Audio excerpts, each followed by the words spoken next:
What is up, y'all? It is Jordan Mure back at it again with another episode of the Mure Mind. Okay, in today's podcast, we'll be talking about toxic TikTok communities / creator hate, self-love and confidence, marriage, playing people and getting played, and then being dominant. Okay, so first we're going to start off with toxic TikTok communities and creator hate. All right, this is something that's very rampant on TikTok.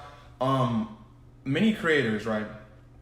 When we first got on the app, it was a way of us expressing ourselves. You know, we got on, and I'm pretty sure most people can relate if you have some form of platform now. The goal initially was, you know, that dream of, I want to be a famous TikToker. I want to do this. I'm going to do whatever I have to do to become famous on this app, right? Which, you know, there's nothing wrong with that. But as time goes on, you start to become more comfortable with yourself. And you start to want to put out content that you actually like instead of the content that maybe got you to your level of success on the app. The issue is transitioning. Most fans, and I use the term fans loosely because I don't call people that follow me fans, I call them supporters, but most fans that follow creators follow for a certain perspective, you know, a certain face.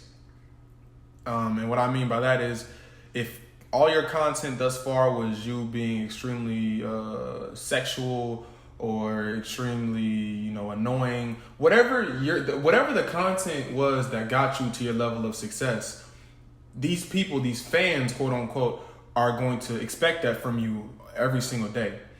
The problem with that is, as people grow, the content we want to put out also, you know, it can change. And sometimes it's not received very well by those that we would have considered, you know, supporters and or fans. And where I see this a lot is a lot of people will hate follow you. And basically what hate following is, it kind of stems down to that person, they may have not have gotten a lot of attention and or affection as a young child. And now the only way that they feel that they deserve affection is in a negative way. And so what they do is some people call them trolls, they will follow you with the only intention of being extremely negative to you every single day. And they will be negative to you every single day until you eventually give them an equal opposite negative reaction. And at that point they've won, because that reaction in itself was attention, which is the thing that we're really looking for in the first place. Another thing is like, I understand it is hard to look through comments, y'all. I know. You can act like it doesn't fuck with you, you really can, but sooner or later, and this is when it really fucks with you. You can see a million I love you in the comments, but it's always the negative ones that will stick out the hardest, you know. You could have, say you put on a certain outfit and you thought, you know, to you the outfit looked very good, it was extremely comfortable. And you're going through the comments and you can have all these supportive people, I really like that outfit, bro, or yes, or like, yeah, you're doing really good. And then you have that one person that says, you don't look that good in that outfit. I think it's because the negativity is just, it's like that odd one out that it really resonates with us as creators the most. And something that supporters have to understand is, even though this is the internet, you know, I understand it's the internet, so I mean, I'm not expecting no type of love or nothing from the internet, but if you want to continue to see content from your creators, you gotta check people that would come at your creator sideways, you know, because I understand that, you know, after a while, it's a lot to deal with mentally. Just being over and over ridiculed for whatever the situation may be, it is a lot to deal with on a regular basis. And to those that do you know, creative and or artistic aspects of TikTok and or any form of social media, I would definitely recommend don't check the comments sometimes. I mean, it's okay to check sometimes to interact with your fan base, but if you can, stay away from the comments, because there's nothing good down there, really. Misery loves company, and most of these people have nothing better to do, and, you know, really don't want to thrive and be anything better than a nuisance on your life. And the fact that they can be a nuisance on your life gives them purpose. So I just feel like we as content creators have to be, you know, we have to acknowledge that, and we also have to be very wary on where we give our energy to, because once you show these, it's the same logic with bullying, you know. If someone's attempting to bully you, once you give them a reaction that is, I guess, suitable to them, they're never gonna stop. So if you're getting trolled constantly, and I have to work on this myself too. You know, I know this. You know, you guys are like, oh, you're preaching to the choir right now, because when I'll get, someone will say something crazy to me, I'll respond back, because that's what I'm used to. I'm used to flashing on people. And what I have to work on, consciously every day is just telling myself, this person is not worth my time or energy, truly. And if anything, I'm actually giving them the spotlight and the platform that they've been looking for, because this is all they're going to get. And, some people will ride that wave for however long it's going to be. I've had many times I'm on Instagram and I just have random people that I've never met before in my life accuse me of doing this, accuse me of doing that, or literally just, come in with negative energy and have the soul of 10 of just bringing, just being buzzkills essentially. And, in the beginning, it's entertaining to go back and forth with them. You're like, oh, everyone wants to be the bigger dog. But after a while, you realize these people, they would never say this to your face. They wouldn't. They are scared little people. And when I mean little, I mean mentally little. These are just mentally, minuscule people that have nothing better to do than to try to, I guess, spread negativity everywhere they go. So as creators, I think we have to be extremely, cautious on who we give our energy to, and just understanding that it's okay to, openly express ourselves. There's nothing wrong with it. And truly, you have to look at TikTok like this, like you should never make content that you do not 110%, support. Don't make content for someone else, because eventually you're going to get stuck doing that content, and your passion for the app in itself is going to burn out and die. So I would just definitely say, be extremely cautious on who you give your energy to. Yeah. Okay. So we can kind of segment to the next one. Self-love and confidence. Okay. For me, I know loving myself is still a daily routine for me. I will put myself in many situations that I feel like I deserve, and they won't be the best for my health, my emotions, and my mental. Self-love is hard. And the reason I feel like self-love is the hardest is because you have to be with you 24/7. You know all your flaws. We are our own greatest critics. And I feel like when you have to spend all that time with yourself, from an outward view, people may look at you and be like, oh, you're a really great dude, or you're a really great gal, and, you're just a decent person, but, you have to live with your demons. Only you know what goes on behind the curtain, and sometimes it's difficult to understand that we as people do make mistakes, but those mistakes don't make us. And I think that's truly the hardest shit to hear and deal with sometimes, especially if you've been put in situations where when you can't even look yourself in the mirror anymore because you're just disgusted with the decision you just made or the outcome of a given situation. And if no one else is going to tell you, I'm going to tell you, you just got to keep going. You have to. It does not matter where you started. It matters where you end up at. You could be the most. Look, everyone has the opportunity to redeem themselves. It just may take longer for others than it does for those that. I guess yeah. It just takes longer for some people than others, but everyone has an opportunity. If you were on the internet and you said some stupid shit, you're gonna have to obviously catch the flack for that. But eventually just keep moving on. The one beauty about the internet is there's always so much shit going on that you won't be in the spotlight for too long. That could be a good and a bad thing, but you will never be in the spotlight forever. So if you're going through a really fucked up situation right now because of social media or something that came up from you or just anything, just know that too will pass. And if you don't think that'll pass, just look back at the other fucked up situations you've been in and you got through that shit. That's what I do. It's been a lot of shit that happened in my life, a whole lot. And I have gotten through each and every endeavor with my head still on. And at the end of the day, that's what truly matters. I mean, no one's fucking perfect, and no one gets out of this thing called life alive. So don't beat yourself up too much, because you have to understand you do have to live with yourself. You have to. So make decisions that will make living with yourself easier and easier as the days goes on. Okay. Now for confidence. I myself am actively working on my anxiety, and I understand that if you didn't, well, it's like this. For me, I was not the most fit kid, the most attractive kid growing up, so I developed a low self-esteem from a very young age because of bullying and whatnot. Now that I've kind of developed myself more as a person, I've kind of grown into my looks.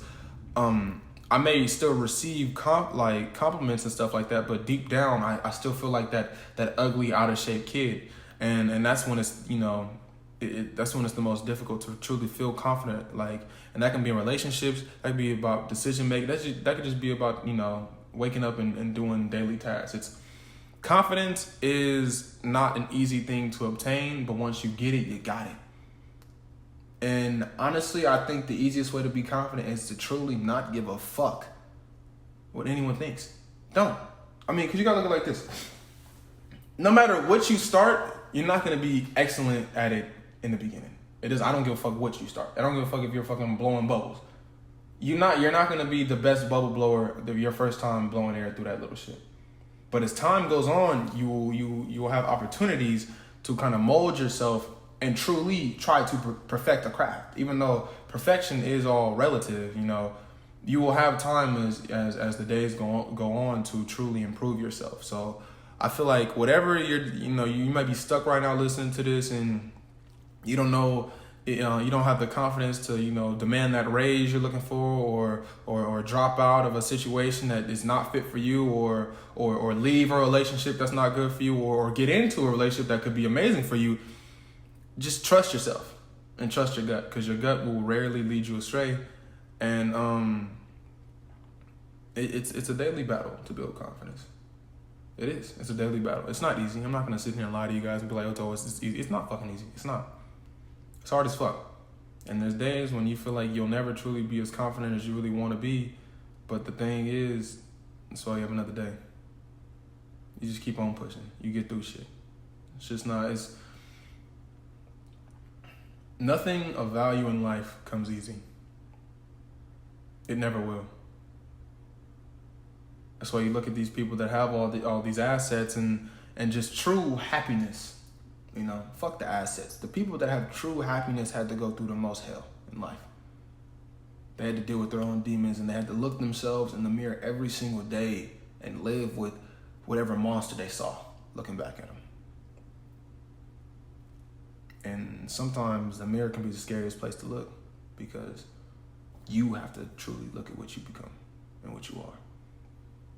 And I just feel like whatever you're going to do in life, make sure you can still look yourself in the mirror. Because once you have to stop looking at yourself in the mirror, that's when some fuck shit is really going down. Because that's you. If you can't look at you, who can? I don't give a fuck how you feel right now. I don't give a fuck how you think you look. If you can't take at least a minute daily to appreciate yourself and look at yourself in the mirror, then who the fuck will?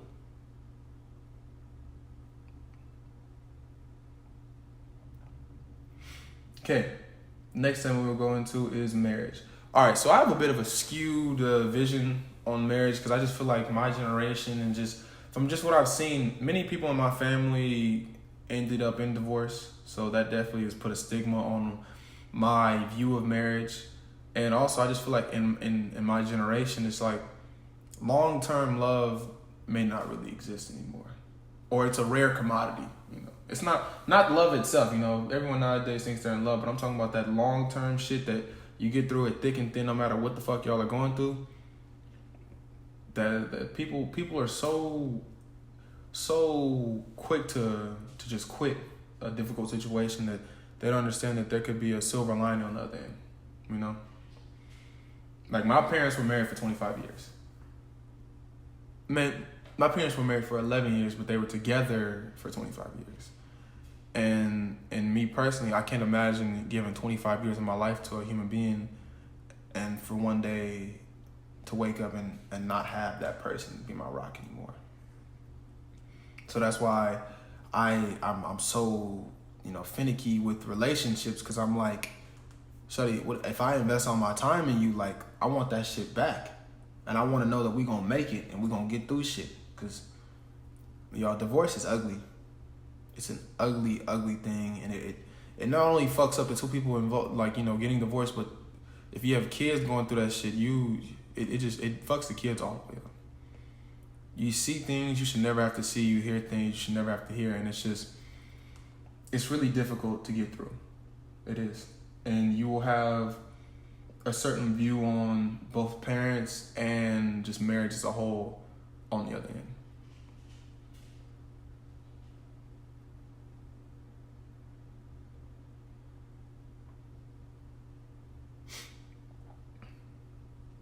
Okay.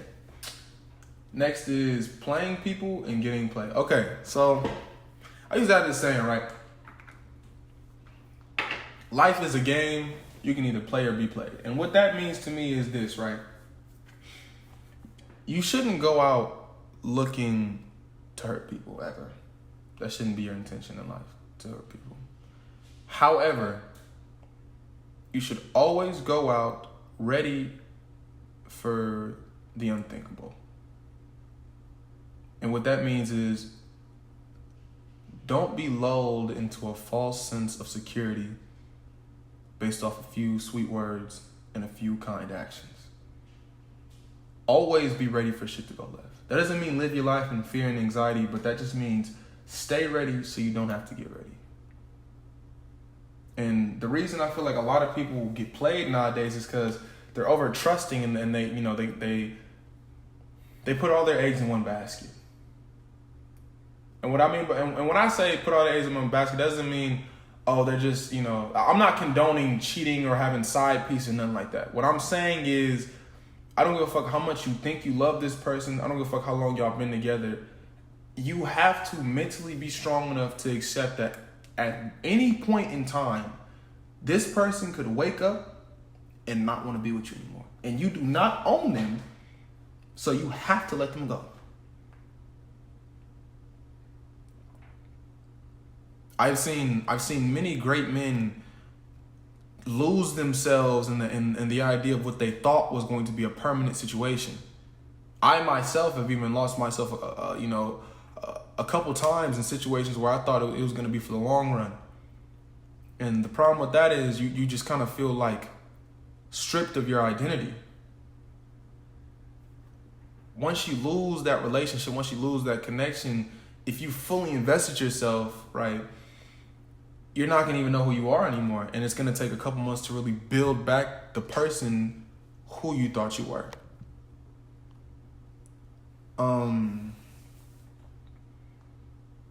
I have a big heart, y'all. You know, I keep it away under lock and key because I don't want, everyone out here to drain my shit up. But when I love, it's with my whole being, the totality of me. And nowadays, people aren't ready to accept that much. It's too much responsibility, what do you say, to know that you have someone 110% invested in you that will literally do anything for you. It's a lot. A lot of people can't handle that. They can't. I mean, I don't blame them. They were never shown that in life, and so it's not on them to not be able to handle it. But me myself, what I'm working on is just accepting that shit don't work out sometimes, and it may hurt, it may sting like a motherfucker, it may take years to truly accept that. But at one point or another, you have to accept that shit simply does not work out sometimes. But you can't let that be the end of you. You got to keep pushing. You have to. Because once you start quitting, you're going to get into a habit of quitting, and you're never going to stop quitting. It's like an addiction,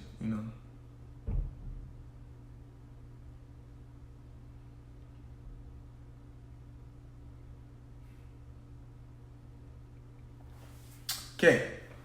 Next one we're getting into is being dominant. Okay. When I say being dominant, there's no gender to dominance. Dominance is an essence and an energy. A man can be dominant, a woman can be dominant. Those are just two truths. And dominance isn't based, exclusively off of physical stature. Dominance can be financial situation. Dominance can be mental strength. Dominance can be how you communicate to people. and energy. How you when you walk into this is the thing. This is why a lot of people have have a misguided view on the word dominance. They think being dominant is being the loudest person in the room, being the biggest tough guy, having all the guns, getting all the women, or on the flip side for women, just being the prettiest girl in the room, or being a bully. That is not dominance. If anything, you're a weak person. Only a weak person always has to surround themselves with the crowd. You have to draw energy from these other people. A strong person, a dominant person, is strong, is just as strong alone as he is with company. They don't rely on any person to take care of them. They don't rely on any given situation to be that foundation. They have their hands in everything, That's dominance. Being able to pull yourself out of a fucked up situation is dominance.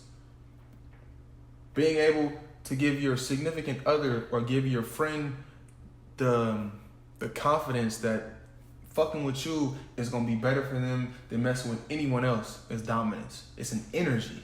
When you walk into a room and you've not said a single word and everyone in the room looks at you like a fucking lion just walked in. That's dominance. It's a presence.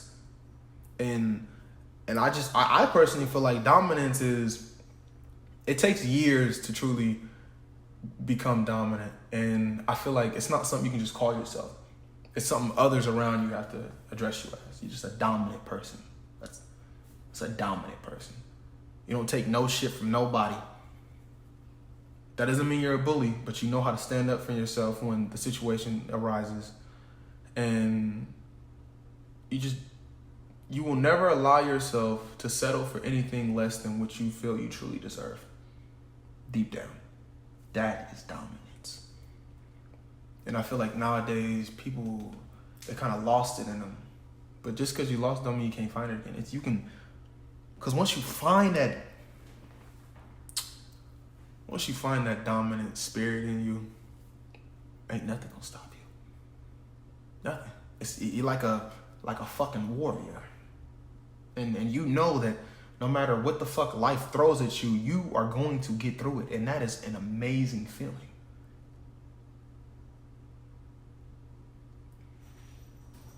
If you have a why, you can get through anyhow. If you know why you're doing this, why am I waking up every day and going to this school? Why am I waking up every day going to practice? Why am I waking up every day in this relationship? Why?